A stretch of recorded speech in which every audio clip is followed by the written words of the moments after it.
everybody. Welcome back again to the series of webinar organized by ICHAM. I am Hai, the Executive Director of the Italian Chamber of Commerce in Vietnam.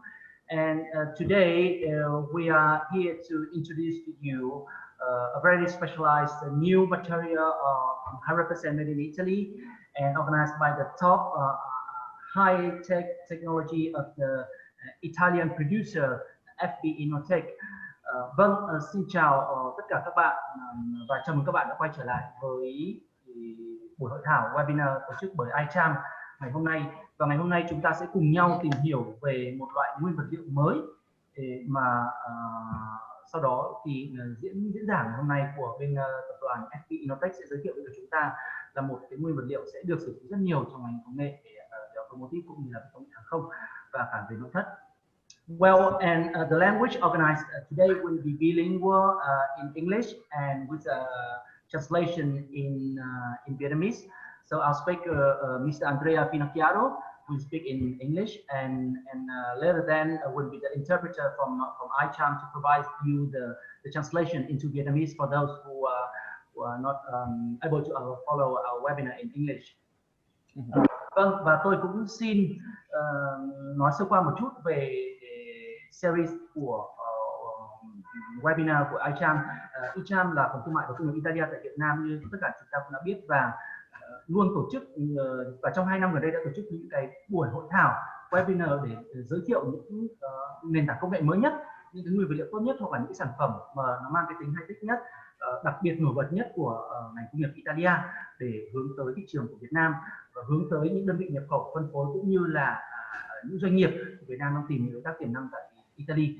Yes, the Italian Chamber of Commerce in Vietnam, ICHAM, has been organizing for the last 2 years a series of webinars to bring to the Vietnamese audience, the Vietnamese company, the Vietnamese distributor, the Vietnamese importer, the best excellency of Italian economy.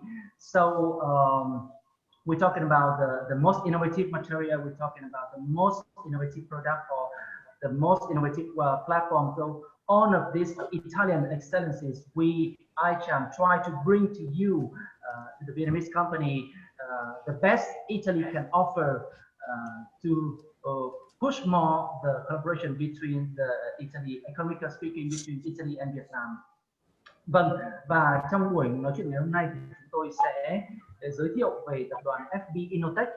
FB Innotech là một trong những công ty tiêu biểu được vinh danh của vùng Tuscany và là một trong những công ty mặc dù với cái khoảng thời gian khủng hoảng Covid-19 này thì vẫn tiếp tục đầu tư vào nghiên cứu phát triển những sản phẩm mới. FB Innotech là một trong những công ty đang phát triển rất mạnh mẽ ở thị trường ở Italy, ở châu Âu, ở Mỹ cũng như là ở Nga, và bây giờ đang hướng tới thị trường trong khu vực châu Á, trong đó có Việt Nam. Yes, FB Innotech is let's say it can be one of the most young but iconic enterprises from the Tuscany region. Despite all the crises that's having right now in the COVID-19, but FB Innotech has been strongly invested in the USA, in Russia, in Italy, and right now also in Asia. And FB Innotech is also enlarging the interest and the attention toward the Vietnamese market. And so that's the reason why today we are here to talk about the newest material, the leaflet that they have patented and developed, specialized for the aerospace industry, automotive, the nautical, and also for the interior design. So not to take more time from you, I will leave the floor to Mr. Andrea Pinocchiaro. Vâng, và để không làm mất nhiều thời gian của quý vị, tôi xin nhường lời lại cho anh Andrea Pinocchiaro sẽ giới thiệu với cả chúng ta về tập đoàn FB Innotech cũng như là nguyên vật liệu về leaflet. Chỉ một cái lưu ý nhỏ là trong cái buổi giới thiệu thì rất là mong quý vị có thể để chế độ âm tiếng để chúng ta có thể tập trung hơn trong cái buổi nói chuyện này, và khi bất cứ ai có cái phần câu hỏi thì chúng ta sẽ có dành thời gian trong phần Q&A vào cuối buổi này. Yes, and just one very small note, please mute yourself during the presentation, and we will have the Q&A part at the end of the presentation. So Please, Andrea. Okay. Thank you everyone for being here today. It's a pleasure to meet you all. So today I'll be speaking on behalf of FB Innotech. I'm the communication manager for today. And as he already told you before, this will be divided in more parts. The first part will be the presentation. The second part will be the Q&A. To facilitate all the translators, so this is a message mostly for them, I will divide the time between the slides for you. So for during the presentation, at the end of each slide, I will give you some time to do your job, essentially. And to facilitate you further, on most of the slides, you will find what I'm saying either in a more concentrated way or more lengthy way, but the message will be there. So if you miss anything from what I'm saying, you can find it on the slide itself. Xin chào tất cả các bạn và cảm ơn các bạn đã tham gia buổi webinar ngày hôm nay. Chủ đề tôi xin thay mặt cho công ty FB Innotech. Tôi là quản lý và hôm nay tôi sẽ chủ điều hành cuộc nói chuyện ngày hôm nay. Thì trong mỗi slide thì tôi sẽ để một thời gian để cho bạn phiên dịch viên bạn dịch và sẽ có thời gian để các bạn tiếp thu được cái kiến thức tốt hơn. Okay. I will also need to be habilitated to the sharing screen because right now I am blocked from sharing the screen. So the host, please enable me. It is fixed. Please try again.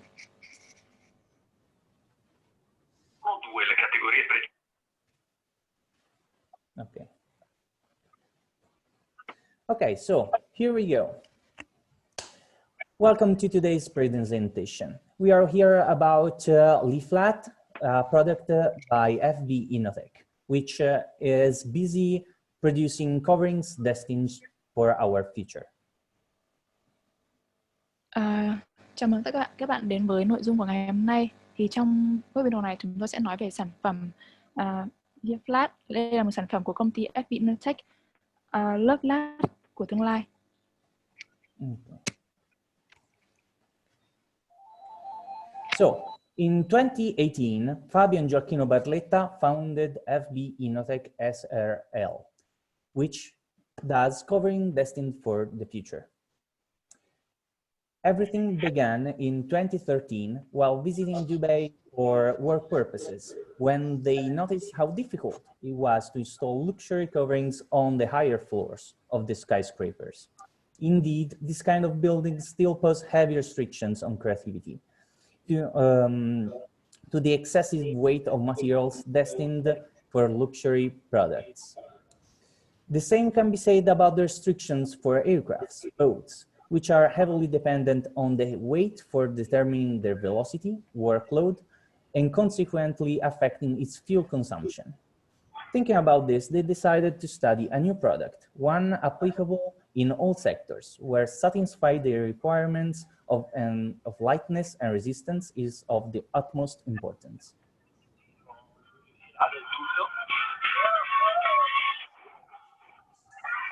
Câu chuyện bắt đầu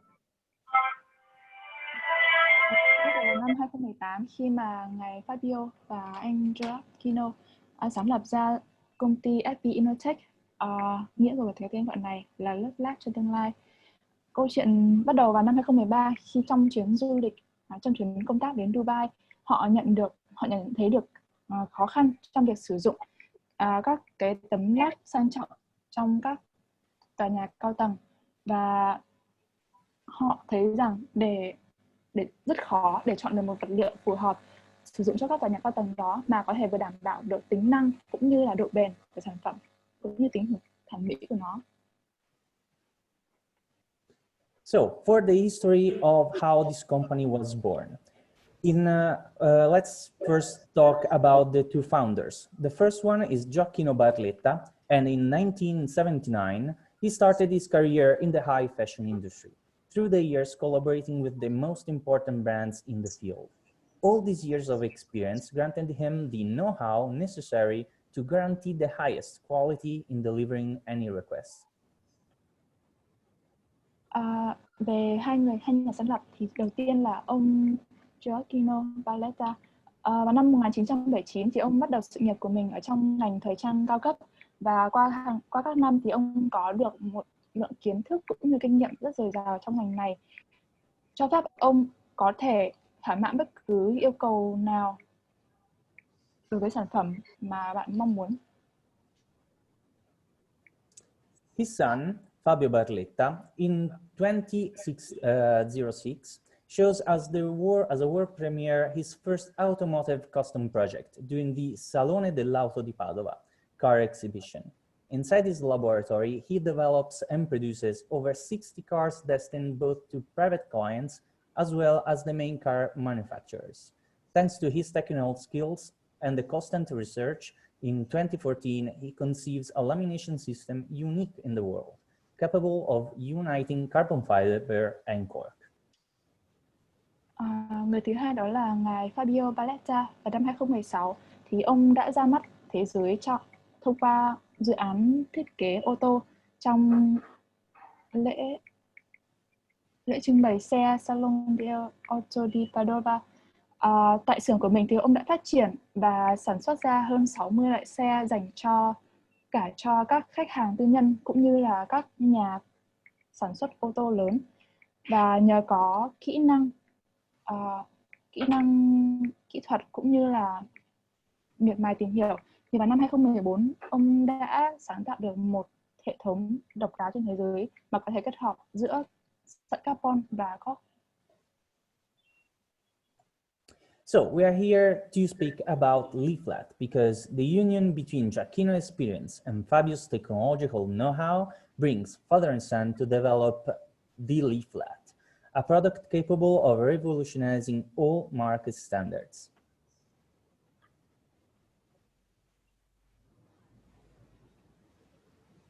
Sự kết hợp giữa kinh nghiệm của ngài Gioacchino và kỹ năng về công nghệ của Fabio đã mang lại cho chúng ta sản phẩm Leaflat, một sản phẩm có khả năng cách mạng hóa và vượt qua tất cả các tiêu chuẩn hiện hành trên thị trường ngày nay.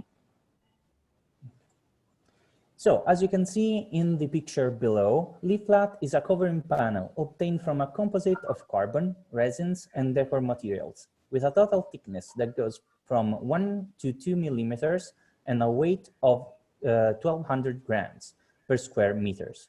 Its lightness, sleekness, and rigidity is its use in any situation. These characteristics make Leaflat ideal for floors, walls, ceilings, and also furnishings. Based on the provided design, each and every panel's decor can be customized on the whole surface with any kind of leather, stone, and other regenerated materials, worked and inlaid with extreme precision. Particular resins endow the finishing to the surface, granting luster and protection to the product itself. Leaflat là một tấm vật liệu flat có được nhờ sự kết hợp giữa carbon, nhựa thông và các vật liệu trang trí với độ dày dao động từ 1 đến 2 mm và cân nặng có thể tới 1.200 gram trên mét vuông. Kết cấu nhẹ, kiểu dáng đẹp mắt mà vẫn đảm bảo độ cứng, khiến cho loại vật liệu này rất thích hợp để dùng làm sàn nhà, tường, trần nhà cũng như là các vật liệu trang trí khác. Dựa theo các bản thiết kế thì mỗi tấm trang trí có thể được thiết kế riêng trên toàn mặt cùng kết hợp với các vật liệu khác như là da, đá hoặc là các vật liệu đã được tái tạo và được chạm khắc với độ chính xác cao. Okay, so let's talk about materials. For Leaflat, we work mainly with 3 different branches of materials: leather, precious materials in general, and mother of pearl. Each of these categories have some ready finished products that we can offer you. So for leather, we have 4, which are Diana, Athena, Apollo, and Giunone, each one with their own peculiarities. For precious materials, we have Vulcano, and for mother of pearl, we have Nettuno, Giove, and Venere.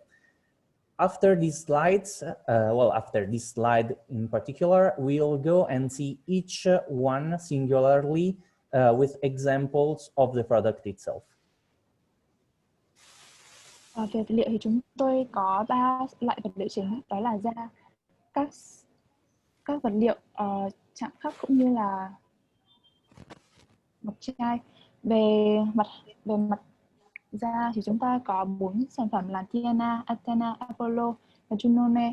Về vật liệu chạm khắc chúng tôi có Vulcano. Đồng thời về ngọc trai chúng tôi có 3 sản phẩm là Neptuno, Giove và Venere. Sau slide này thì các bạn sẽ được đi vào tìm hiểu từng chi tiết, từng đặc điểm của loại vật liệu này. So for the first one in the family of leather, we are talking about Diana.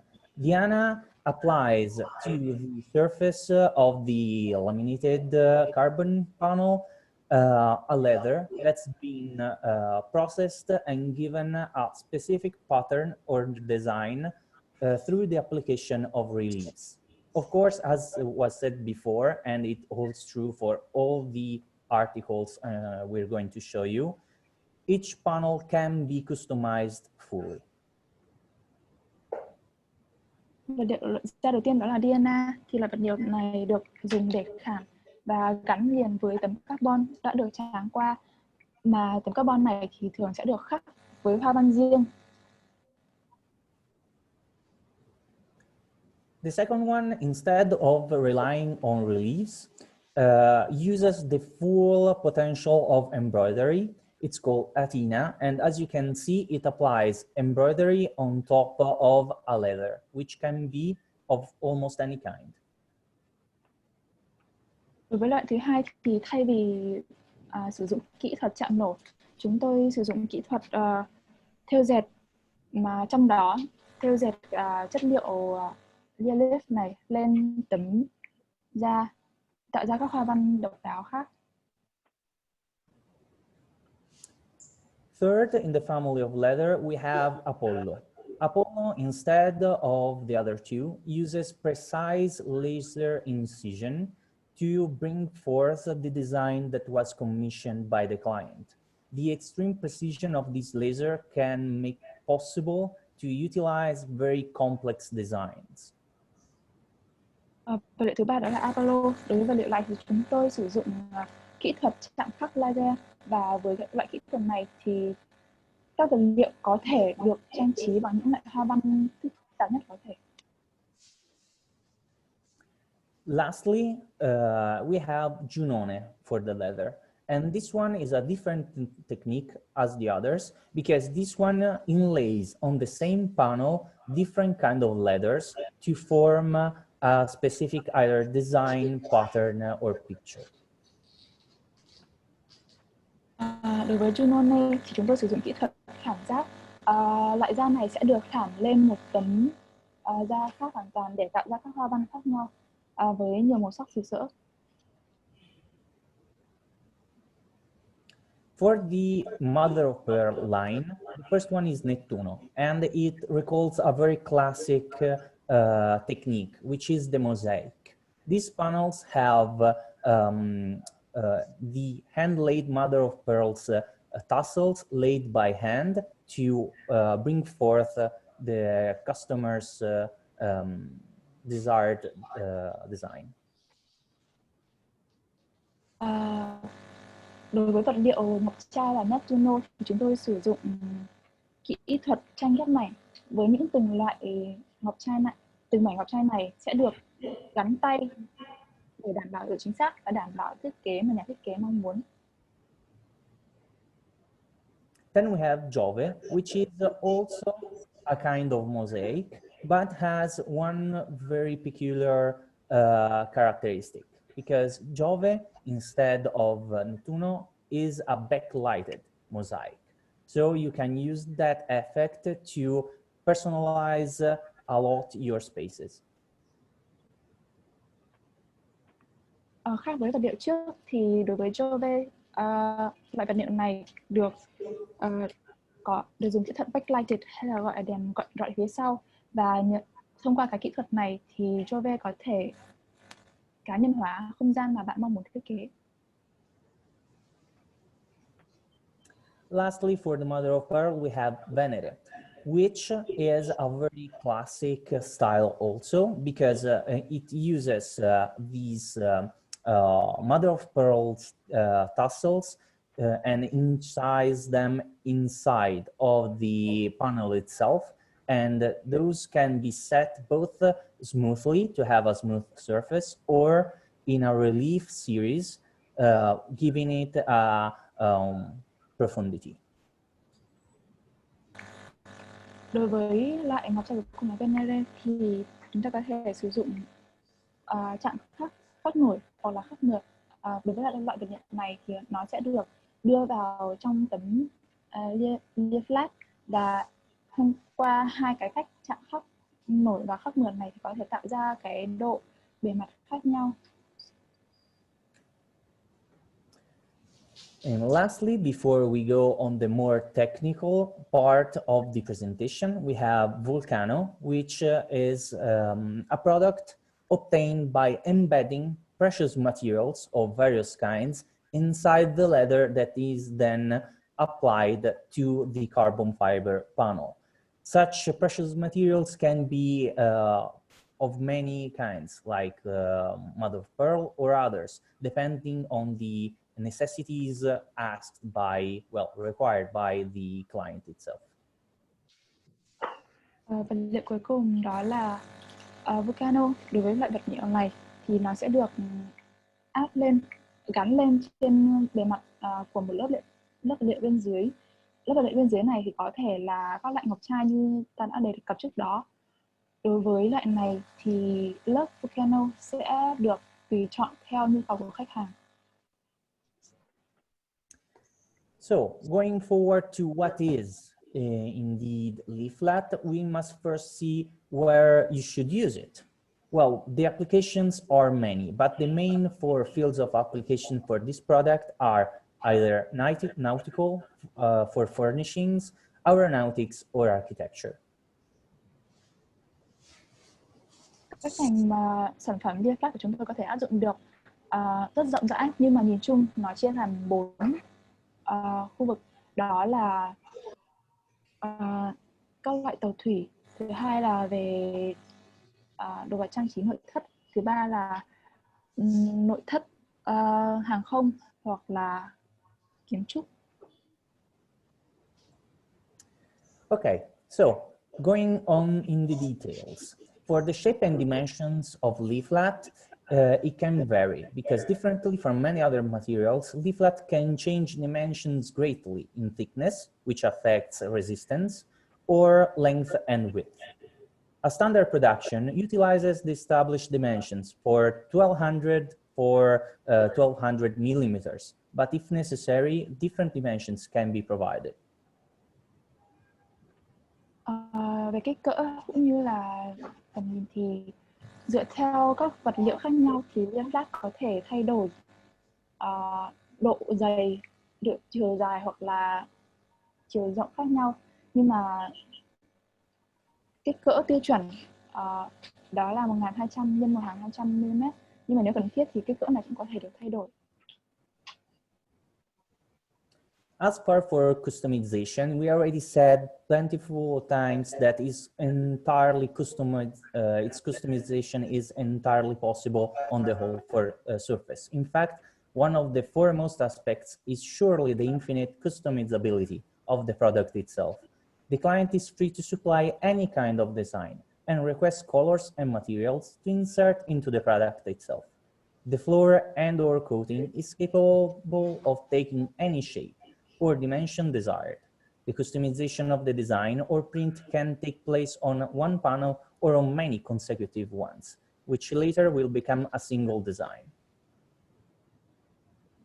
Lợi ích và cũng như là điểm lợi lớn nhất từ sản phẩm leaflet của chúng tôi đó là loại sản phẩm này có thể được thiết kế riêng theo bất cứ thiết kế loại nào mà dù phức tạp hay đơn giản.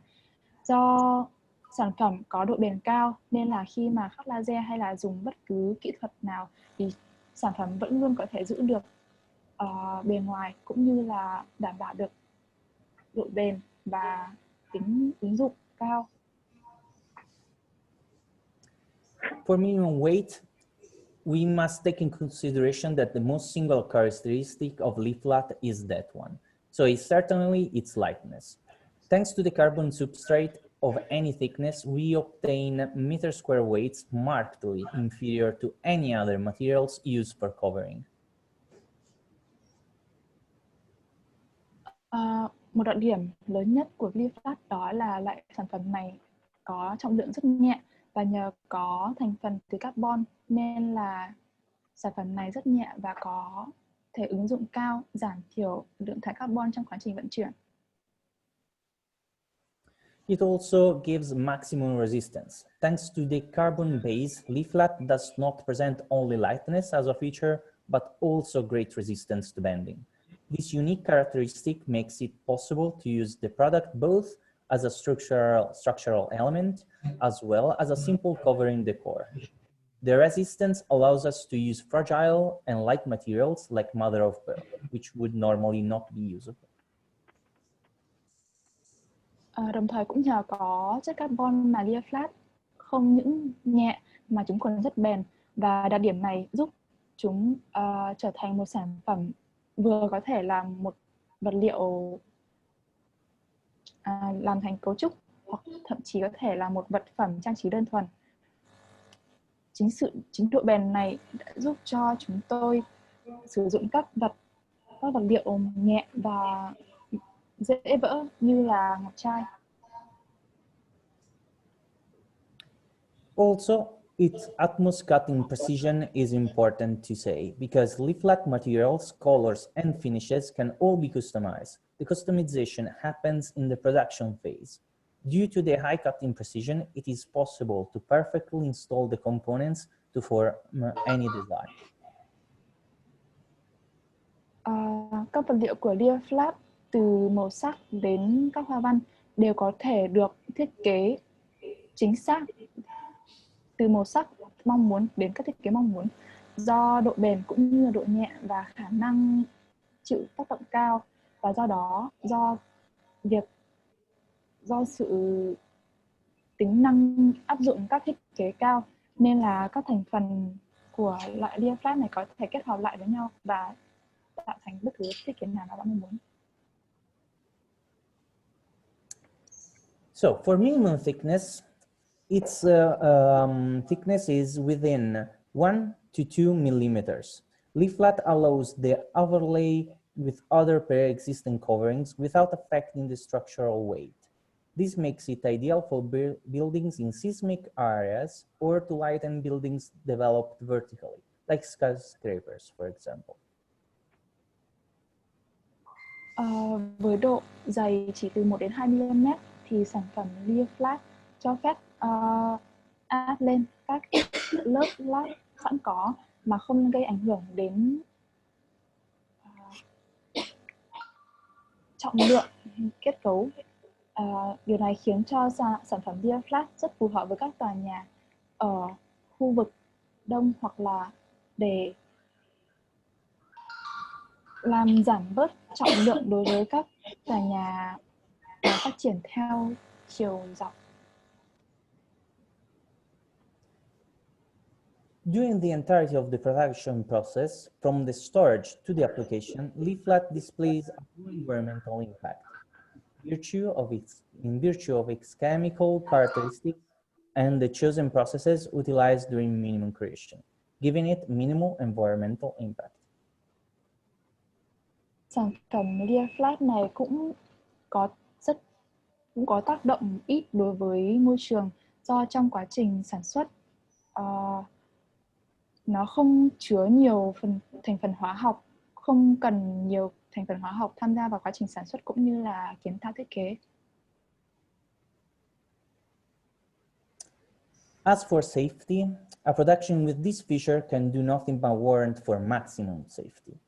Thanks to his high tolerance to fire, it possesses an elevated fireproof coefficient compared to other covering materials. It was also certified in the nautical field for every kind of vessel.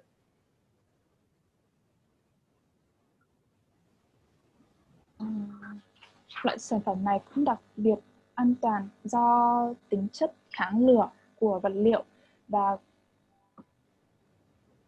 do đó chúng rất phù hợp đối với các phương tiện chứa cũng như là hàng không. Lastly, at the end of this, we have a rundown of all the major advantages that using this product can give you. So keep in mind that the minimal presence of leftovers after installation is possible to, since it's possible to supply the panels custom shaped. So the main advantages are as follows. The first one is that it's extremely high time to market and production management just in time. There is no need for the client to store the product, and it's easy and low cost repair of damages. There is limited the need for maintenance in the first place. It's easy to clean and gives a distinctly advantageous balance between costs and benefits in the medium to long period, both for the constructor and the final customer. Reduction on costs due to the installation materials, the installation itself, and replacements. As said before, no leftovers of production regarding the surface needed to be covered. And of course, the company guarantees ongoing availability of the product. Cuối cùng thì tôi xin phép liệt kê lại tất cả những lợi thế của sản phẩm Leaflat này. Trước tiên thì là sản phẩm này đặc biệt có ích đối với thị trường và cũng rất kịp thời khi mà thế giới đang phải đối mặt với biến đổi khí hậu. Thứ hai là sản phẩm này không đòi hỏi khách hàng phải lưu trữ sản phẩm, cũng như là sản phẩm này rất là dễ sửa chữa nếu có hỏng hóc, cũng như là không cần rất ít bảo trì, dễ lau dọn thay đổi và không có vật liệu thừa trong quá trình sản xuất cũng như là lắp ráp. Now, sản phẩm này đồng thời cũng rất có lợi đối với cả khách hàng lẫn nhà sản xuất, vì sản phẩm này không tiêu tốn quá nhiều nhiên liệu vào quá trình lắp đặt cũng như là thay thế sản phẩm. Và đồng thời công ty chúng tôi cũng đảm bảo dòng sản phẩm này luôn liên tục được sản xuất để đáp ứng nhu cầu của khách hàng. Now, the last part of this presentation is going to be set of examples that you can see in utilizing these products inside of your projects. Tiếp theo đây thì tôi xin phép trình bày cho các bạn một số hình ảnh có thể cho các bạn hình dung được các ứng dụng sản phẩm của chúng tôi trong thiết kế nội thất. Andrea, could you please slow down the slide and come back from the beginning of the image, please? Or if you want to see the, this is automated. So if you want to see the singular ones, we can do so during the Q&A, which will be now. I'll share the screen with the singular photos. So thanks for your time. And this is the presentation. So I'll stop share the screen just for a bit.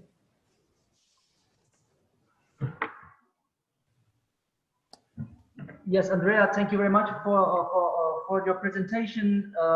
And could you please share back a few picture of the example of the coverage of leaflet so the audience can better understand about it.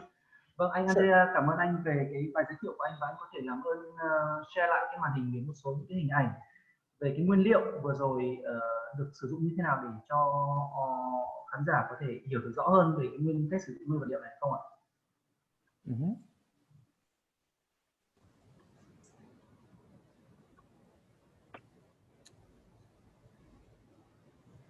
So this is the first.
That's it.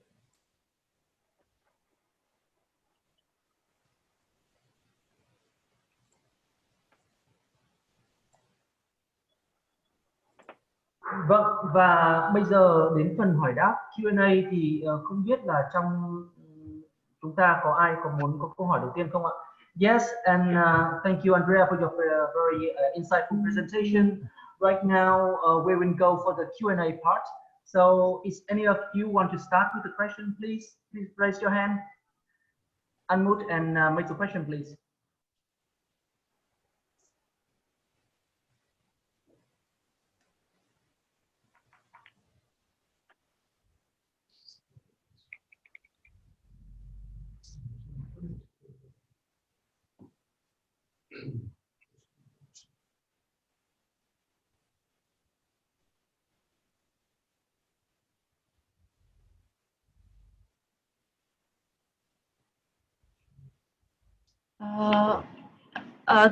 Tôi có một câu hỏi về cái vật liệu này, là với cái vật liệu này mà bên nhà cung cấp đang cung cấp cái vật liệu này tại bên Ý thì khi mà chuyển về Việt Nam thì cái việc thi công cái vật liệu này có phức tạp hay không ấy?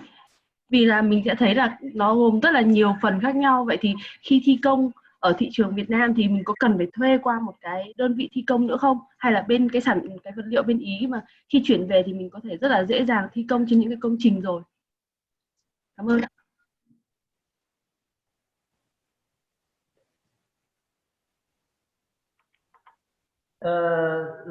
Sì, io lo farei direttamente in italiano, che così facciamo anche prima. Allora, sì, la prima domanda è un materiale molto interessante, anche molto bella. Se in caso venisse ordinato per l'installazione qui in Vietnam, come sarebbe la vostra struttura, cioè il vostro supporto per il cliente? Quindi il materiale viene già stato pronto per spedire e quindi il costruttore qui in Vietnam basta installare o c'è qualche lavoro da fare? Come viene la procedura? Ecco. Salve. Per tutte le prime forniture il materiale è sempre pronto per l'installazione, ma seguiamo noi personalmente la prima squadra che monta il materiale, non tanto per la difficoltà, perché è un materiale facile da installare, ma per qualsiasi tipologia di richiesta particolare e per poter essere presenti sul posto quando viene fatta la prima installazione e eventualmente migliorare le tecniche di montaggio. Quindi seguiamo il cliente. Vâng, cảm ơn câu hỏi đầu tiên của các bạn. Thì đầu tiên là chúng tôi phải nói rằng với tất cả các đơn đặt hàng của khách hàng, cho dù là những đơn đầu hay là những đơn sau, thì chúng tôi luôn luôn theo rất là sát những cái nhu cầu của khách hàng, cả từ lúc đặt hàng cho đến lúc vận chuyển và kể cả lúc lắp đặt. Tất nhiên cái sản phẩm của chúng tôi là một trong những sản phẩm nó rất là dễ để lắp đặt, và khi mà sản phẩm đã đến Việt Nam là sản phẩm đã được thiết kế hoàn chỉnh theo đúng cái nhu cầu bản vẽ của khách hàng rồi. Còn nếu như khách hàng có những cái nhu cầu để gửi nguyên liệu cái vật liệu này đến với cả những cái form chung nhất định để sau đó có thể tùy chỉnh lại sau, thì chúng tôi cũng hoàn toàn có thể làm được.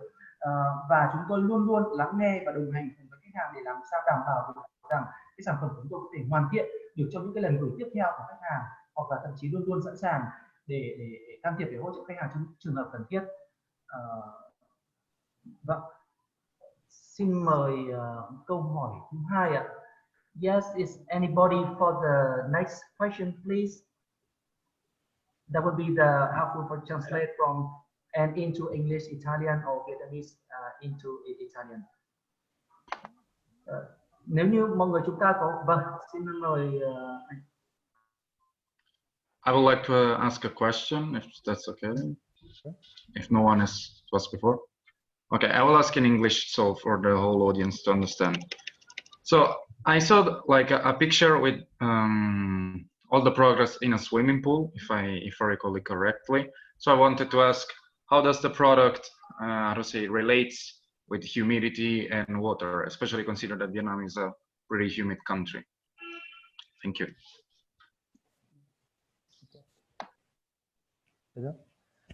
Lui ha visto la foto del rendering del prodotto applicato nella piscina e voleva chiedere come sta in relazione il vostro prodotto con l'umidità in genere, anche perché i climi del luogo sono molto umidi. Non ha nessuna tipologia, nessun tipo di problema, perché la fibra alla base c'è fibra di carbonio e resina, le stesse utilizzate in campo aeronautico e nautico. Okay, so tôi có một let me also translate into Vietnamese. Vâng, có một câu hỏi là tôi có nhìn thấy trong một số những cái ảnh ứng dụng của vật liệu này thì có cả được sử dụng ở trong bể bơi. Thế thì liệu cái vật liệu này nó phản ứng và nó thích nghi được như thế nào trong cái môi trường có độ ẩm cao? Tại vì như tôi biết là ở Việt Nam thì có một cái độ ẩm rất là cao. Thì anh Fabio ở đây cũng có trả lời là cái nguyên liệu này bản chất là với cái nền tảng carbon có độ chơi rất là lớn với môi trường nước. Chính vì thế cho nên và khi mà chúng tôi được nhận cái yêu cầu thiết kế thì chúng tôi cũng luôn luôn hỏi khách hàng xem là cái môi trường thiết kế này nó sẽ đến từ đâu, ứng dụng vào chỗ nào, và bản chất nguyên vật liệu của chúng tôi là được sử dụng cho cả cái mảng về trang trí, về nautic, tức là về ngành hàng hải cũng như là về tàu thủy, cho nên hoàn toàn là có thể yên tâm về cái môi trường độ ẩm cao, không có vấn đề gì cả. So Io ho qualche domanda. Sì, un secondo glielo dico in inglese, che lui ancora in inglese non l'ha. Ok, so No, it's okay. Io parlo italiano, but I made the question in English for the audience to understand. Grazie. Grazie. Please, can you speak the translation also in English, because we have also someone that speaks English here. Okay. Okay, so the product has no problem with humidity because the main base is carbon fiber and it is laminated. Also, the other components are resin based. So the humidity doesn't give it any problems. Vâng, chúng ta có một câu hỏi từ phía, không biết là các anh chị chúng ta có câu hỏi nào từ phía các nhà kiến trúc ở Việt Nam không ạ? Vâng, các anh chị cứ. Yes, please. Ok, parlo in italiano, poi magari traduco. Allora, io in parte ha già risposto appunto l'azienda per quanto riguarda l'umidità, ma io volevo sapere su quali fondi può essere applicato, cioè su tutti i fondi, cartongesso, cemento, insomma qualsiasi tipo di fondo, e eventualmente che tipo di umidità ci deve essere sotto la preparazione. Poi come viene fissato con la colla, che tipo di colla, e anche visto che viene messo sia in orizzontale che verticale, considerando i bagni anche, per esempio la doccia potrebbe essere un back di una doccia o di una cucina, se è possibile resinarli sia in epossidico o in poliuretanico. E altra cosa, i tempi di realizzazione, per esempio per quanto riguarda la parte diciamo personalizzabile, customized, quali sono i tempi più o meno? Capisco che magari dipende anche dal materiale, no? Dalla lavorazione, magari dal disegno. E infine, non di secondaria importanza, quali sono i costi effettivamente a metro quadro di questo prodotto? Grazie. Vâng, chúng tôi có một cái câu hỏi dành cho bên FB Innotech, đó chính là như tôi đã thấy ở trong cái bài giới thiệu này thì cái ứng dụng cái nguyên vật liệu này được sử dụng trên rất nhiều những cái nền khác nhau, từ bê tông cho đến thạch cao rồi để các nguyên vật liệu khác. Thế thì ở đây thì liệu là cái mặt nền này có phải xử lý ứng dụng như thế nào hay không, và nó sẽ phải cần có những cái kỹ thuật đặc biệt nào hay không, hay chỉ là xử lý những cái mặt ứng dụng, những cái mặt nền tảng bề mặt nó một cách thông thường thôi. Và cái thứ hai nữa là cái chi phí và cái thời gian để thực hiện cái nguyên liệu này là bao nhiêu lâu, và chi phí nó là bao nhiêu trên 1 mét vuông. Và cái thứ ba nữa là tôi đã thấy là ở đây được ứng dụng xử lý trong cả về bề mặt đứng cũng như là bề mặt nằm ngang, chiều ngang, thì chúng ta cũng có thể cân nhắc vào cái việc ứng dụng trong trang trí nhà tắm hay không. Yes, and very brief question about here that we have seen that this material can be applied on a different type of base. So like from the resin, from the wire, and from the different type of base. Please correct me for the technical word. Is there any special requirement to prepare for the base before applying the cover, the leaflet coverage, or we just only have to do it as a normal preparation? That's the first question. The second one is, I see that the coverage can be applied both horizontal and vertically. So can we also apply for the coverage of the bathroom as a decoration? And the third one is the time of realization, production of the material, and probably the cost per meter square. Please go ahead. Ok, beh, le domande le avete sentite anche in italiano. Sì. Volete un riassunto o ve le ricordate tutte? No, me le ricordo. L'unica cosa, ti lascio il tempo per poter tradurre per ogni domanda, se no diventa troppo lungo. Allora, la prima domanda, la base su cui viene fatta l'installazione. Su una qualsiasi base, ovvero una classica preparazione da pavimentazione classica, delle classiche mattonelle che fino ad oggi sono state usate. Per quanto riguarda le pareti, si può usare sia i classici collanti edili che siliconi. Vai, ti do tempo di tradurre. Okay, so we'll go answering these questions one at a time, otherwise it will be very, very lengthy. For the first one, which was on which kind of basis you can apply leaflet, the answer would be pretty much any kind of classic base for either wall ceilings and pavements are fine. So we're talking about, for example, the classic tassels in the pavement are plenty fine. And for the glues, any kind of glue that it's normally used in construction, or otherwise also any kind of silicone, both are fine. Ở đây thì đối với cả cái việc xử lý về mặt nền thì ở đây là sẽ không có yêu cầu bất cứ một cái kỹ thuật đặc biệt nào về xử lý mặt nền cả, mà chúng ta có thể xử lý mặt nền như là một cái công trình xây dựng bình thường. Và với cả cái loại hồ dán thì chúng ta cũng hoàn toàn sử dụng cái loại hồ dán công nghiệp như bình thường, không có yêu cầu bất cứ một cái yêu cầu đặc biệt nào cả. Vâng. Vai, prossima domanda. La particolarità del fondo del leaflet è una struttura chiamata ad uncino che praticamente ci permette l'incollaggio su qualsiasi superficie e con qualsiasi tipologia di follame. There's a peculiarity about the base of the leaflet because it's a hooked kind of base, very minuscule, and that let us apply the product on any kind of surface with almost any kind of glue. Vâng, sở dĩ tại sao cái nguyên liệu vật liệu leaflet này có thể được gắn ở trên bất cứ những loại bề mặt nào và dùng với cả bất cứ những loại hồ công nghiệp nào, tại vì bản chất là dưới mặt nền này chúng tôi có sử dụng một cái loại nguyên vật liệu đặc biệt. Fabio, come si chiama quel materiale? Carbonio. Non sento.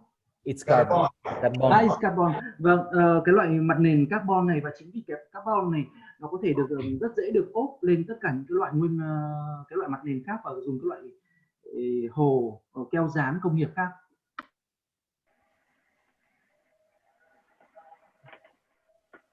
Prossima domanda. Sempre voi. Questo per quanto riguarda l'installazione. Tempi di consegna. I tempi di consegna, ovviamente, essendo tutto realizzato sul progetto, variano a seconda della dimensione del progetto e dei materiali che vengano richiesti. Generalmente ci prendiamo un lasso di tempo di circa 3 mesi per poter ordinare le materie prime, metterle in produzione e consegnare il prodotto finito. So for the due date of shipments and getting your article, it really varies a lot depending on the project, because these kind of products are made, are custom made on the project that you give us. So depending on the scope as well as the materials involved, the time may vary a lot. Normally, for a project, we take around 3 months for the whole thing. So both for ordering the prime materials, for processing those materials and make the leaflet, as well as to ship it and give it to you. Vâng, như ở đây chúng tôi nói là chúng tôi sẽ sản xuất cái nguyên liệu này dựa trên cái yêu cầu cụ thể và kích thước cụ thể của khách hàng, và nó sẽ tùy thuộc vào cái độ. Amore mio, ciao papà,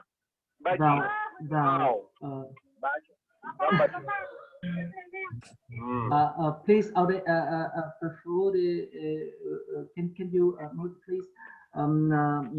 Vâng, và tùy thuộc vào cái độ phức tạp của nguyên liệu mà chúng tôi sẽ có thời gian để sản xuất dài ngắn khác nhau. Nhưng thường cái thời gian để chúng tôi sản xuất nguyên liệu cũng như là cái việc chúng tôi chuyển gửi hàng đến khách hàng thì nó cũng chỉ dao động đến khoảng tầm tối đa là 3 tháng thôi. Có đôi khi còn ngắn hơn rất là nhiều. Vâng. Nicola, come sta? Poi costo al metro quadro? Allora, per quanto riguarda il costo al metro quadro, ovviamente parliamo di mattonelle di prestigio, no? Delle classiche mattonelle in commercio. Non possiamo dare un costo al metro quadro effettivo, perché quando si parla di pelle si può trattare di una mattonella da 400-300 euro al metro quadro. Ovviamente quando andiamo a toccare la madreperla, calpestabile, un mosaico, che arriviamo a fare mosaici con inserti da 2 mm, ma vengano posizionati a mano, ovviamente questi prezzi non rispecchiano più il metro quadro della nostra lastra, il prezzo al metro quadro della nostra lastra. Ogni prezzo viene fatto sul progetto, su richiesta. These two, as for the time that it needs to be made, depends a lot on the scope of the project, also on the article itself, because we are talking about prestigious panels, not some common ones, and they vary a lot. We could have one that's made out of mainly leather, and that would go between 300 and 400 euros per square meters. But if instead of those, we start talking about a mother of pearl mosaic that was inlaid by hand and needs to be made so that you can walk on it, at that point, the prices don't relate anymore to the square meter price that you would normally contemplate. So for this kind of products, we usually make a price based on the project itself. Vâng, với câu hỏi về chi phí giá thành bao nhiêu tiền cho 1 mét vuông thì chúng tôi cũng xin trả lời rằng thứ nhất là nó sẽ phụ thuộc vào cái việc là cái yêu cầu nguyên vật liệu từ phía khách hàng sẽ là như thế nào. Nếu như nó sử dụng những loại nguyên liệu phụ liệu nào, ví dụ như là da, khảm trai hoặc là một số những cái kỹ thuật gia công khác, thì cái giá thành nó cũng sẽ thay đổi.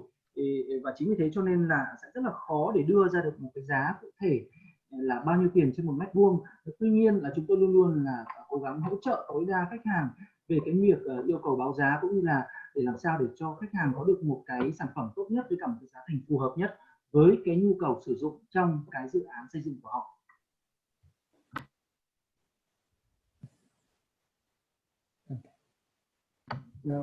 Vâng, chúng tôi có câu. Tôi xin có một câu hỏi ạ. với cái vật liệu này thì sẽ phải gửi bản thiết kế nội thất để FB Innotech thiết kế, hay là chúng ta có thể dùng như các cái vật liệu trên bề mặt khác như là giấy dán tường, tức là mua về và dán vào cái sản phẩm của mình. Xin cảm ơn ạ.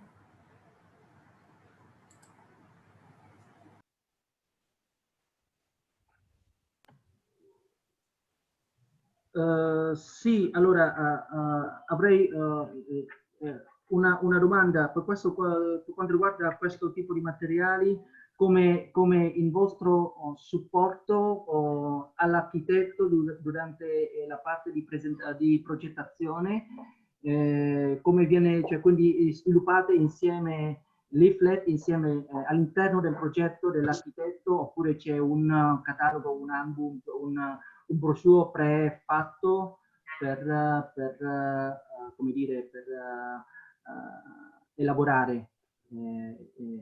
Yes, I would also have a question regarding which are your supported toward the architect. So you will design and develop together this leaflet material together with the architect during his work of designing, or you have a brochure or some kind of catalog of pre-fabrication material. So can you explain about this, please? Per quanto riguarda il processo di realizzazione del progetto, generalmente seguiamo lo studio d'architettura, ovvero una volta messa giù la bozza da parte dello studio d'architettura, noi gli proponiamo varie tipologie sulla base della loro bozza. In realtà è un procedimento molto facile, anche perché non abbiamo limiti nella realizzazione di questi prodotti, quindi possiamo utilizzare tutta la fantasia che vogliamo. È solo più per una questione di costo, perché a volte ci ritroviamo col cliente che ha un budget preciso e non sa quanto realmente va a spendere. Quindi per i primi progetti, soprattutto, in maniera che gli architetti possano anche loro capire come muoversi nei progetti successivi, li supportiamo, tra virgolette, al 100%. Questo perché? Perché diamo modo allo studio d'architettura di capire quali sono, tra virgolette, i punti che portano il prodotto ad aumentare o diminuire i costi di produzione. Okay, so we support 100% the architect study because it's more of a help to measure the prices, because for the realization itself, it's not a problem. We don't have any limits whatsoever. So normally, once we have first proposal for the project, then we ourselves make a proposal to the architect itself with what we can do. But the major point for this support is because normally for a first production, first project, the architect himself doesn't know how much is going to spend without our support. So it's so that he knows how much he's going to spend. Often they work together with architects that have a specific amount of budget, and with this they can help each other. And once they have used once or twice their product, for the future projects, they already have an idea, especially so that they can explain to the architect and the study group how it works for the pricing. So which are the points that rise up the price itself, and which are the points that decrease said price. Vâng, về thường thì chúng tôi luôn luôn là hỗ trợ và thiết kế, phát triển thiết kế cùng với cả các kiến trúc sư. Nếu mà để nói thì thường quy trình nó sẽ là như thế này. Đầu tiên là kiến trúc sư sẽ gửi cho chúng tôi một cái bản nháp đầu tiên và nêu ra cái ý tưởng của họ trong cái việc là phát triển cái bề mặt trang trí này như thế nào. Và để nói rằng thật ra là vì về mặt hạn chế, về mặt sáng tạo thì thật sự là không có mặt hạn chế nào cả, vì chúng ta đều phát triển ngay từ những cái bản nháp ban đầu, và chỉ có duy nhất có một cái hạn chế, đó chính là thường về chủ đầu tư cũng như là khách hàng luôn có một cái budget cụ thể về cái chi phí cho cái việc thiết kế này. Tuy nhiên là cái điều ở đây là họ không biết được chính xác là chúng ta sẽ sử dụng cái budget này về mặt chi tiết như thế nào, và đấy là cái điểm khó thôi. Còn cái việc mà hỗ trợ để phát triển thiết kế cùng với cả kiến trúc sư thì chúng tôi luôn luôn theo hỗ trợ, và cái việc này nó cũng khá là đơn giản, và chúng tôi nghĩ rằng cái việc hợp tác với kiến trúc sư trong cái giai đoạn thiết kế này nó cũng rất là ok, nó cũng rất là dễ.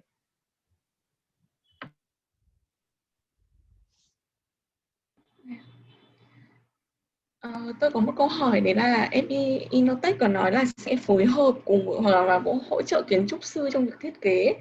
Thì khi mà hỗ trợ như thế thì đơn vị thiết kế có mất chi phí cho cái dịch vụ đấy không? Xin cảm ơn.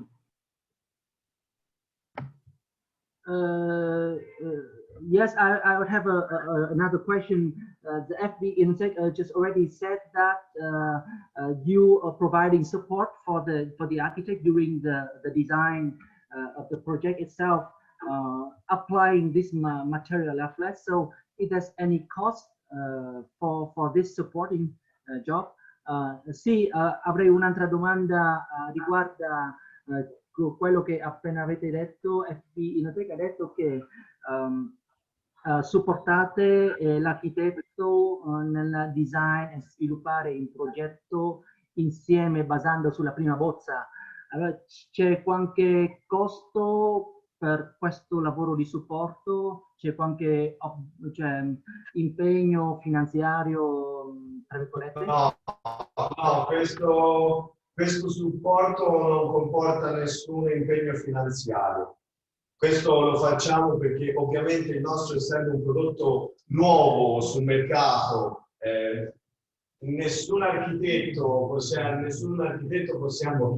pretendere di conoscere già le varie tipologie di produzione che noi possiamo fare. Quindi no, non ha nessun costo, lo facciamo a titolo gratuito anche proprio per poter istruire gli studi di architettura, poter utilizzare successivamente in autonomia il nostro prodotto. So no, this support to the architect doesn't have any additional costs. We do this in our own interest also because this is our new product. So we can't pretend that the architects know the best ways to use our own product. So we help him to learn, or her to know and learn how to best use Leaflat. So we do this completely freely of our own volition. Vâng, tuyệt đối là chúng tôi không có bất cứ một yêu cầu, một chi phí nào trong cái quá trình hỗ trợ cho kiến trúc sư, và cũng không có bất cứ một cái ràng buộc nào hoặc là cam kết ràng buộc nào yêu cầu từ phía kiến trúc sư cả. Tại vì chúng tôi hiểu rất rõ đây là một cái nguyên liệu mới, và đối với cả một nguyên liệu mới khi ra thị trường thì một cái điều rất quan trọng là các kiến trúc sư cần phải hiểu rõ về cái cách sử dụng sản phẩm này. Chính vì thế cho nên là trong cái quá trình mà các kiến trúc sư đưa ra các bản phác thảo và muốn gọi là phát triển cái phần trang trí dựa trên những nguyên vật liệu của chúng tôi, thì chúng tôi sẽ cùng với cả hỗ trợ làm việc cùng với kiến trúc sư hoàn toàn miễn phí, không có bất cứ một cái chi phí nào hay là cũng có bất cứ một cái yêu cầu cam kết là phải mua sản phẩm nào từ phía chúng tôi cả. Từ phía khán giả chúng ta có thêm câu hỏi nào nữa không ạ? If there's any other question from the audience, please unmute and make the question, please. Nếu như các anh các chị chúng ta có câu hỏi nào thì chúng ta hoàn toàn có thể là bật tiếng và chúng ta làm câu hỏi ạ. Vâng, xin cảm ơn ạ.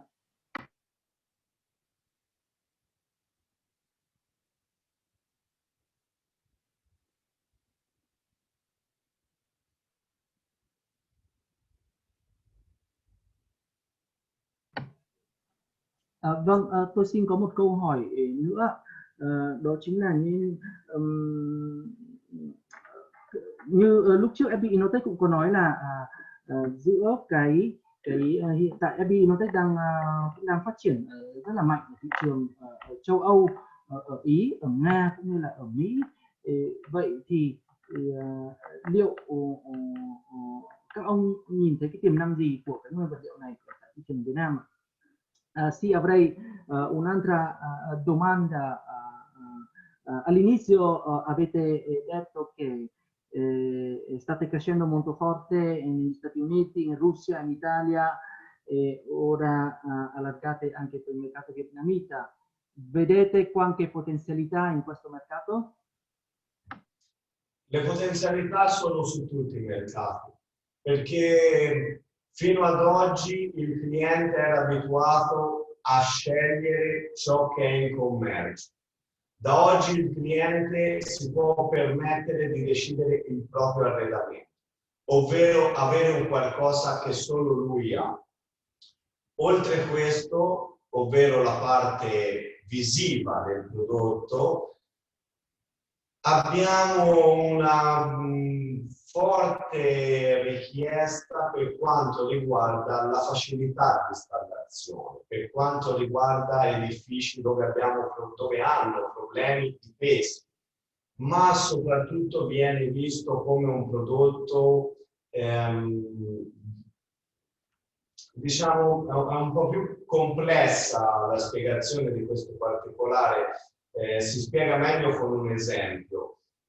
Quando andiamo a rifare, esempio, un bagno, ci ritroviamo a dover togliere tutto quello che è all'interno del bagno, cioè le vecchie mattonelle, rintonacare le pareti, mentre questo prodotto ti permette di installarlo direttamente sopra. Questo cosa comporta? Comporta un prezzo base, sì, più elevato rispetto ad una mattonella che è in commercio. Però la differenza è una settimana di lavoro per poter rifare un bagno contro una giornata di lavoro con il nostro prodotto. E questo si rispecchia un po' su tutti i mercati, perché prendi anche i negozi. Il rifacimento di un negozio vai dai 15 giorni di lavorazione ai 2 giorni. Quindi il risparmio non è quanto costa la materia prima, ma in realtà quanto risparmio a fine opera con questo prodotto. Che cosa ho a fine opera? Ovvero un prodotto che ho solo io, solo il mio negozio, la mia villa, il mio appartamento ha, e soprattutto quanti soldi non perdo stando chiuso per tutto questo periodo che ho in restauro il fondo fotografico. Per questo vediamo prospettive praticamente ovunque. La nostra scelta... Oh, scusa, ti do il tempo di tradurre e poi... Comincia a essere lunghezza. As for the potential of this product on the market, well, it has high potential in all markets, because before today, the clients needed to see what was available on the market, choose with what was already existing on the market itself, and then use that. Now, instead, the client can create something that's only his or hers, completely unique and completely custom made.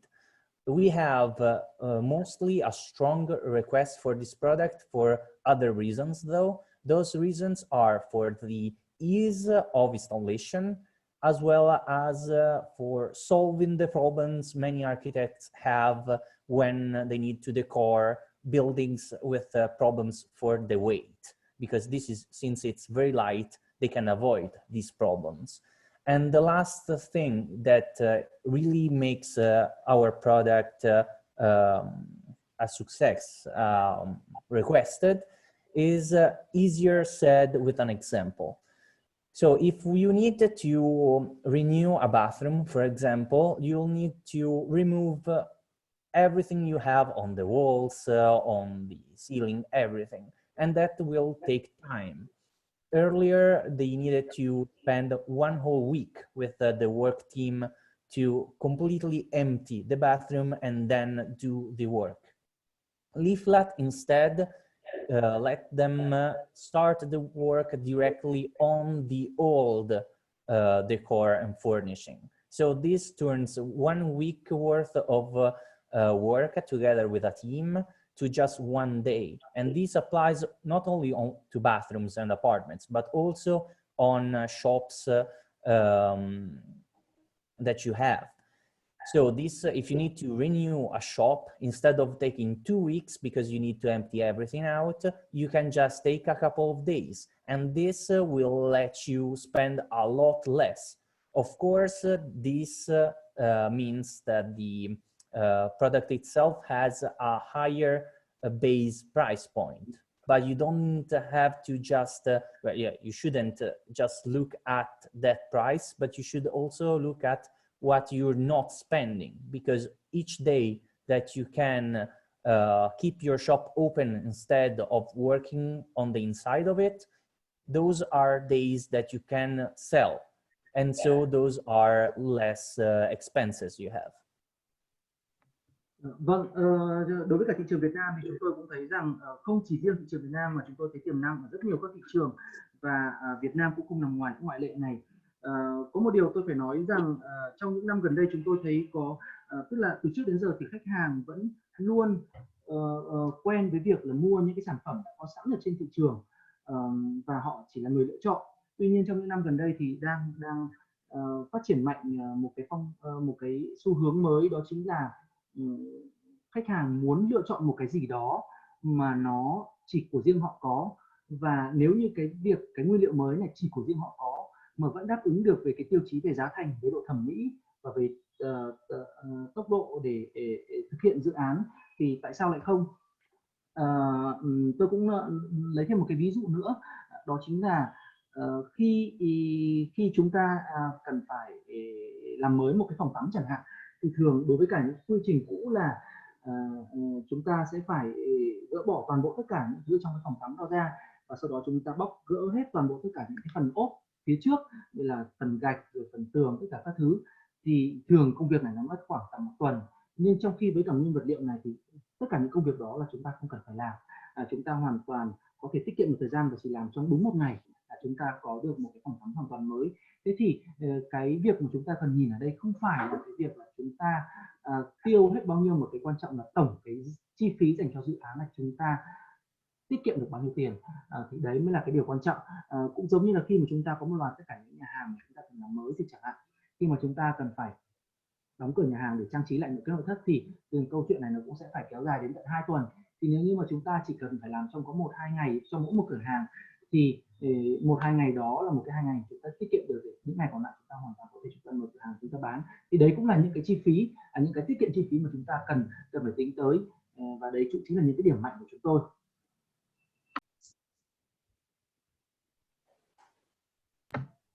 Các anh các chị chúng ta có câu hỏi nào khác nữa không ạ? Is there any other question, please?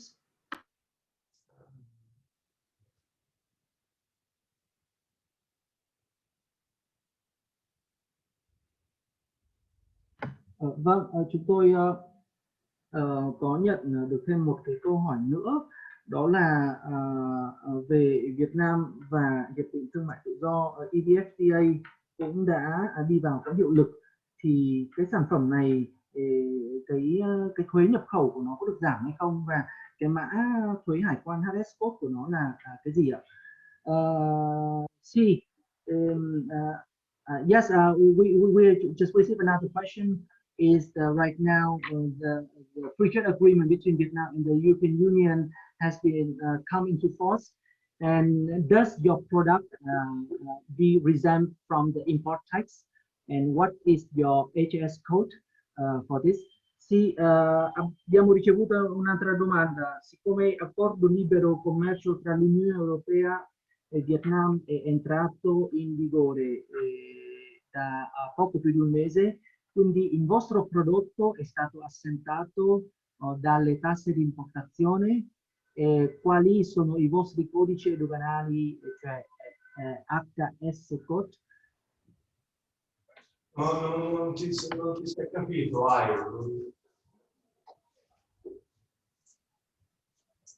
Mi senti adesso? Mi senti?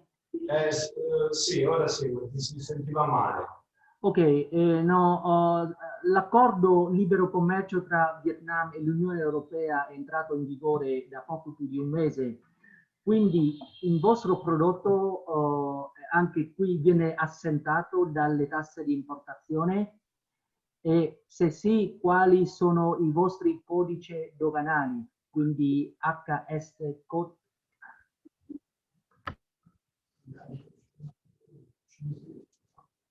Allora, sì.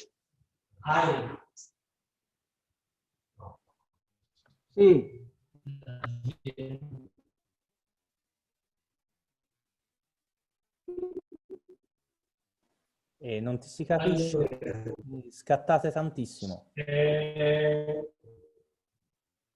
FBI perché è diciamo, a conoscenza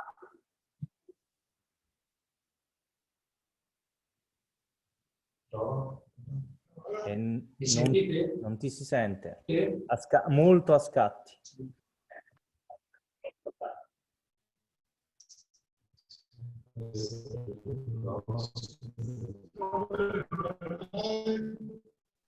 No, la vostra immagine è...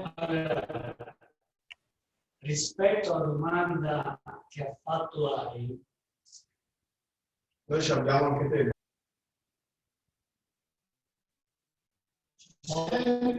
Vi sentiamo male. No, Vi sentiamo male. provate a togliere il video. Se togliete il video forse vi sentiamo meglio.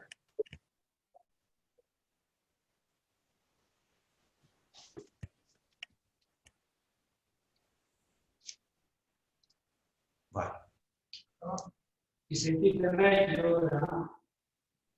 Pochino. Provo a parlare proprio piano piano.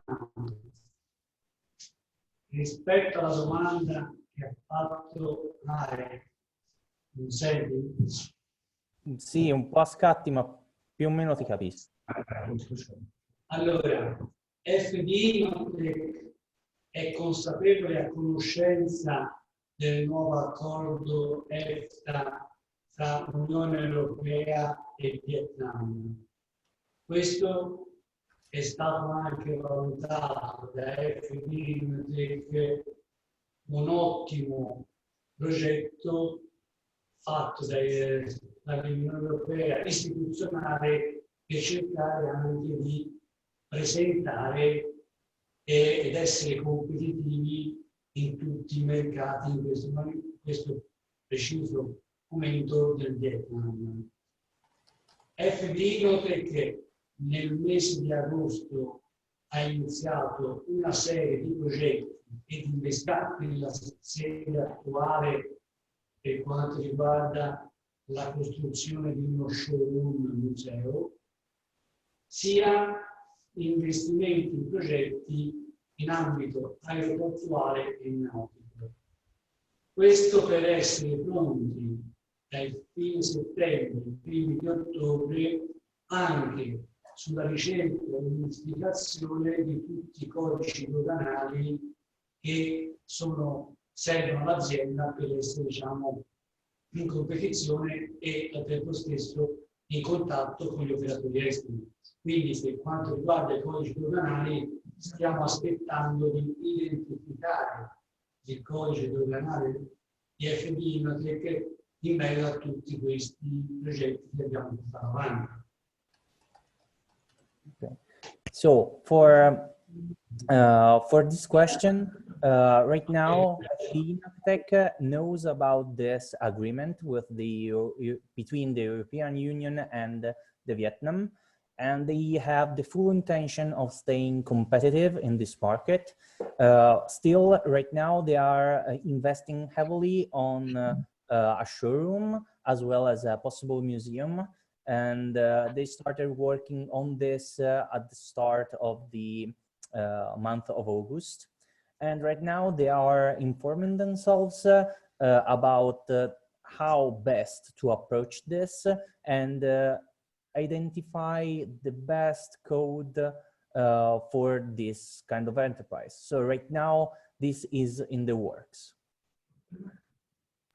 Vâng, FB Innotech cũng đã biết về cái hiệp định thương mại tự do giữa Việt Nam và Liên minh châu Âu này, EVFTA, và chính vì thế cho nên là khi mà tiếp cận với cả thị trường Việt Nam thì chúng tôi cũng đang chuẩn bị tất cả những công đoạn để làm sao có thể hỗ trợ giúp cho cái sản phẩm của chúng tôi tiếp cận với cả thị trường Việt Nam một cách tốt nhất, cả về việc mã code hải quan, cũng giống như là hợp chuẩn các cái mã code đối với cả hải quan của hai đầu.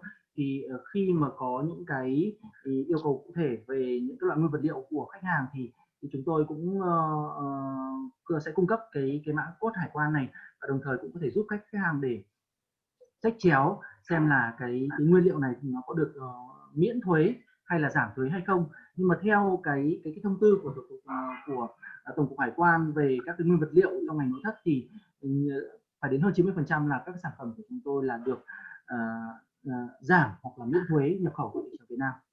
Vâng.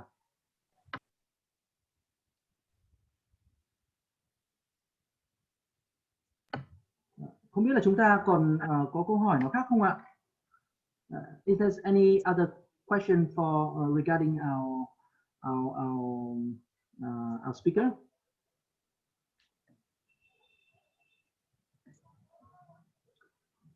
Vâng, nếu như chúng ta không có câu hỏi nào thì đầu tiên là ICHAM cũng xin cảm ơn tất cả các anh các chị đã dành thời gian để tham dự buổi hội thảo này, cũng đã kéo dài đến 1 tiếng rưỡi rồi. Và nếu như các anh các chị sau buổi hội thảo này có bất cứ những cái nhu cầu hoặc thông tin cần biết thêm chi tiết về tập đoàn FB Innotech cũng như là contact của bên công ty Ý, thì các anh các chị hoàn toàn có thể liên lạc trực tiếp với cả ICHAM, và chúng tôi sẽ cung cấp cả cái file giới thiệu, file presentation ngày hôm nay, cũng giống như là cái contact của FB Innotech để các anh các chị chúng ta có thể làm việc trực tiếp với bên công ty Ý. Yes, if we don't have any further questions, so first of all, I'd like to thanks for all the audience for participating this webinar.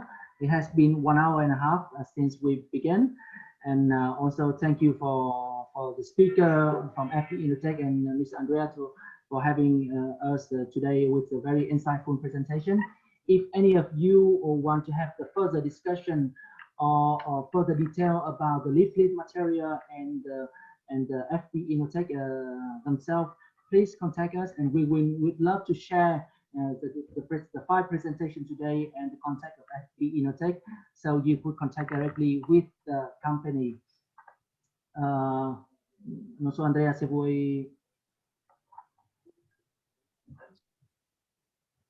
Ringraziato tutti quanti per essere stati qui presenti. È stata già 1 ora e mezzo da quando abbiamo cominciato la nostra chiamata e al momento sembra che non ci siano altre domande, quindi se chiunque vuole avere altri dettagli per quanto riguarda il Leaflat o la Innotech, di contattarci e farci sapere.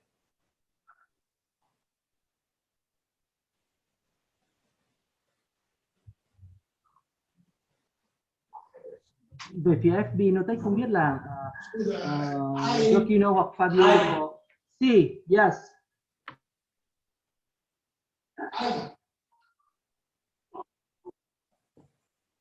Senti, vorremmo far vedere in diretta un paio dei nostri pannelli. Sì. Vâng, xin các anh các chị chúng ta hãy dừng lại thêm 1 đôi phút nữa, chúng tôi sẽ có chiếu lên màn hình trực tiếp về những cái tấm ở phiên bản to của nguyên liệu leaflet này. Bye, Joaquino. So they wish now to share with you on video a few of their panels and share with you their products.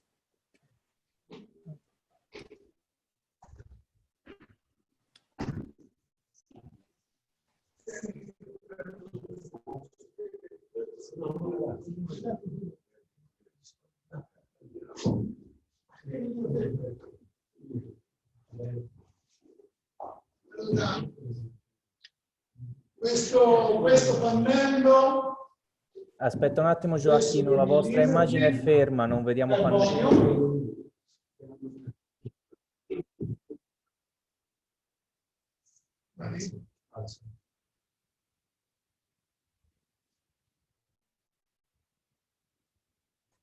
Ok, ora l'immagine è comparsa, vai, vediamo il pannello. Vedi? Questa è madreperla calpestabile, è così leggera, diametro massimo 1,20 m per 1,20 m e carbonio. Questa, anzi no, aspetta. Pelle a intarzio, sempre 1,20 m per 1,20 m. Gioacchino, siamo fermi ancora sulla madreperla. Ecco. Allora spiega andando quella, vai, spiega tutto lì, vai. Okay, so the panel he had in his hands before, he's taking it back. That one is made out of mother of pearl and it is walkable. The maximum diameter that can be produced is of 1.2 meters. Then he changed the panel with the one of leather. Vai, cambia pure.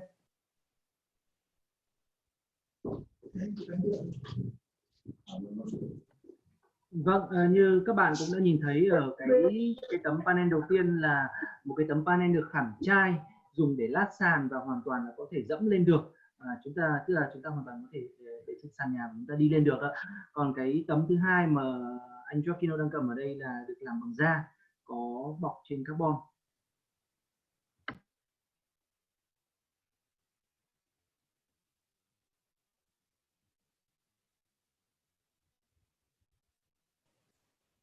Vuoi dire qualcosa per questo pannello, Gioacchino? Sì, questo è pelle, madreperla, tutto intarsiato. Okay. So this one is leather together with mother of pearl, and it's with the two components inlaid one within the other. Ở cái tấm này thì là ngọc trai được khảm trực tiếp lên da, và hai cái nguyên liệu này thì nó được đan xen lẫn nhau và được bọc lên trên, đính lên trên là cái khung là nền carbon.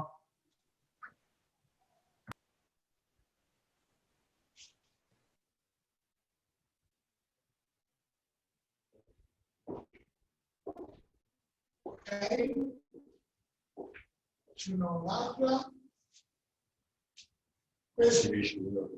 Questa in versione piccola, la vedi bene? E siamo ancora almeno io vedo il pannello con la pelle ancora. Aspettiamo se poi vedi. Ok, adesso ti si vede. Si vede il pannello piccolo. Ok, vedi bene la mattonella? Sì, sì, abbastanza.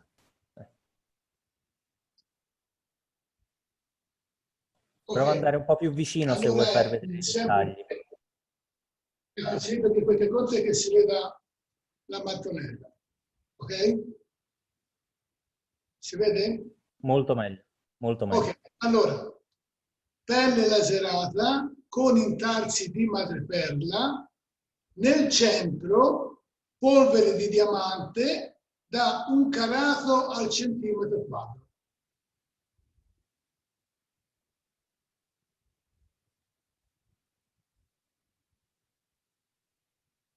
This smaller one is leather inlaid with mother of pearl and decored with dust, diamond dust of 1 carats.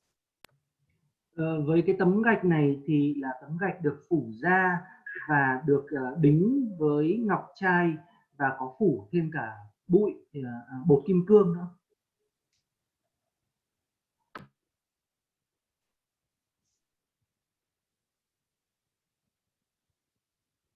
Ok? Buono. A posto Andrea?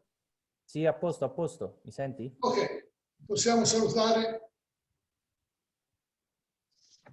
Se vuoi fare qualche saluto alla platea qui, Giochino? Sì, ringraziamo per il tempo che ci hanno dedicato. Speriamo di poter far dimostrare il valore del nostro prodotto e avere una buona collaborazione con loro. Sono rimasto anche positivamente meravigliato da tutte le domande che hanno fatto. Sono molto contento. Grazie. Grazie. So thanks everyone for your time. They hope to have the chance to show you all the value of their products and to have plentiful of opportunities to collaborate with you in the future. And lastly, wanted to tell you all that he's been marveled by the positively by the question you asked and the interest that you have showed. So thanks everyone. Vâng, đầu tiên tôi xin gửi lời cảm ơn tất cả các anh chị và các bạn đã dành thời gian để tham dự cái buổi hội thảo ngày hôm nay. Và thị trường Việt Nam cũng là một cái thị trường mà chúng tôi rất là quan trọng và chúng tôi rất là muốn tìm những đối tác tiềm năng để phát triển trong thời gian tới. Và những cái câu hỏi của các anh các chị đặt ra cũng đã bày tỏ rất là nhiều về cái sự quan tâm đến cái sản phẩm này, và chúng tôi rất là mong có được thêm những cái dịp sắp tới để hai bên có thể liên lạc tốt hơn, để có thể cùng nhau trao đổi nhiều hơn để mang được lại những cái business tốt nhất cho các khách hàng của các anh các chị cũng như là các anh các chị. Vâng, và tôi xin gửi lời cảm ơn đến các anh các chị. Chúng tôi cũng xin nhắc lại một lần nữa là tất cả những cái câu hỏi nào, hoặc là nếu như các chị muốn biết thêm, chúng ta biết thêm thông tin chi tiết hơn về sản phẩm của FB Innotech và Leaflat, thì các anh các chị hãy liên lạc trực tiếp với ICHAM. ICHAM sẽ chia sẻ toàn bộ những cái contact của bên FB Innotech để các anh các chị có thể liên lạc. Yes, thank you for all your time and attention up to now. And again, if you want to have further discussion with on the leaflet material and FB Innotech, please contact us, and we would love to put you directly in contact with the company. Sì, grazie per la vostra attenzione e il vostro tempo finora, e se avete qualsiasi domanda o approfondimento riguarda materiale leaflet e i contatti con la società FB Innotech, potete contattare direttamente ICHAM, che noi condivideremo molto volentieri il contatto della società FB Innotech con voi. Grazie per il vostro tempo. Thank you for your time. Inoltre ai ringraziamenti vorrei precisare che appena il Covid ce lo permette saremo presenti giù in Vietnam per qualsiasi domanda e per una presentazione visiva personale del prodotto. Vâng, và ngay khi mà các chuyến bay quốc tế được thông qua thì chúng tôi cũng sẽ rất là vui. Chúng tôi sẽ có sắp xếp ngay một chuyến bay đến Việt Nam để có thể giới thiệu trực tiếp cái sản phẩm này và có thể đàm phán làm việc trực tiếp với tất cả các anh các chị kiến trúc sư cũng như là các công ty nhập khẩu về cái sản phẩm này. Yes, and as soon as the international flight are allowed, we will organize probably a visit to Vietnam and to make a proper introduction about our company, about the leaflet material, toward the architect, the Vietnamese architect, and introduction about our company to you. So thank you. Vâng, xin cảm ơn các anh các chị, và xin hẹn gặp lại các anh các chị trong những buổi hội thảo tiếp theo của ICHAM, và xin hẹn gặp lại. Thank you, and we are looking forward to see you on our next webinar. Thank you very much. Grazie per il vostro tempo e ci vedremo alla prossima. Grazie. Grazie a te. Ciao. Ciao. Bye. Goodbye. Bye bye.